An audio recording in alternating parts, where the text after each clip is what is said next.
शहर के एक पुराने मोहल्ले में एक नौजवान लड़का अहमद अपने छोटे से कमरे में बैठा था। अहमद एक आम सी जिंदगी गुजार रहा था, लेकिन इसके दिल में बड़े ख्वाब थे। वो एक मुसन्निफ बनना चाहता था, लेकिन माली मुश्किलात की वजह से इसके ख्वाब अधूरे रह गए थे। एक दिन अहमद को एक पुरस्कार खत मौसूल हुआ। खत पर कोई पता नहीं था, सिर्फ एक जुमला लिखा हुआ था, किस्मत का दरवाजा तुम्हारा इंतजार कर रहा है। खत के साथ एक पुराना नक्शा भी था, जिस पर एक जगह निशान लगा हुआ था। अहमद को खत पढ़कर एक अजीब सी तजस्सुस हुई। इसने सोचा कि शायद ये कोई मजाक है, लेकिन इसके दिल में एक आवाज थी जो इसे इस जगह पर जाने के लिए कह रही थी। अहमद ने नक्शे को देखा और इस पर दर्ज जगह का पता लगाने का फैसला किया। वो जगह शहर से दूर एक पुराने जंगल में थी। अहमद ने अपना थैला उठाया और जंगल की तरफ चल पड़ा। जंगल में दाखिल होते ही अहमद को एक पुराना वीरान मकान नजर आया। मकान के सामने एक बड़ा सा दरवाजा था, जिस पर लिखा हुआ था, किस्मत का दरवाजा।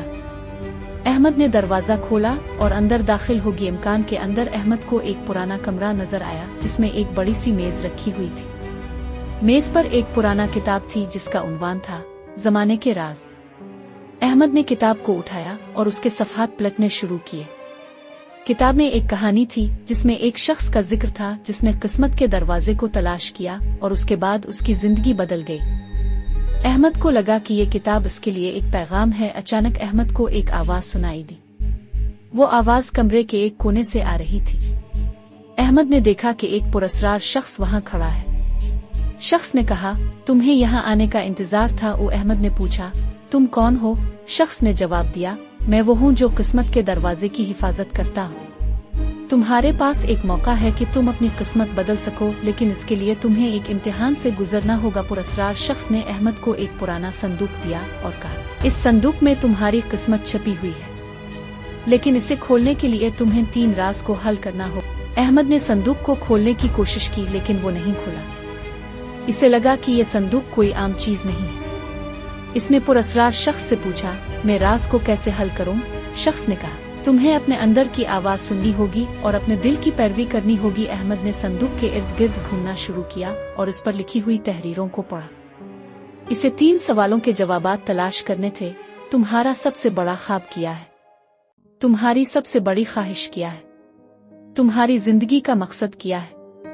अहमद ने उन सवालों के जवाबात सोचे और उन्हें संदूक पर लिखा। जैसे ही इसने तीसरा जवाब लिखा, संदूक खिल गया। संदूक के अंदर अहमद को एक पुराना खत मिला, जिस पर लिखा हुआ था, तुम्हारी किस्मत तुम्हारे हाथ में है। खत के साथ एक पुराना सिक्का भी था, जिस पर लिखा हुआ था, किस्मत का सिक्का। अहमद ने सिक्का को उठाया और इसे अपनी जेब में रख लिया। इसे लगा कि ये सिक्का इसकी किस्मत बदल सकता है। अहमद ने पुरस्कार शख्स को शुक्रिया अदा किया और मकान से बाहर निकल आया।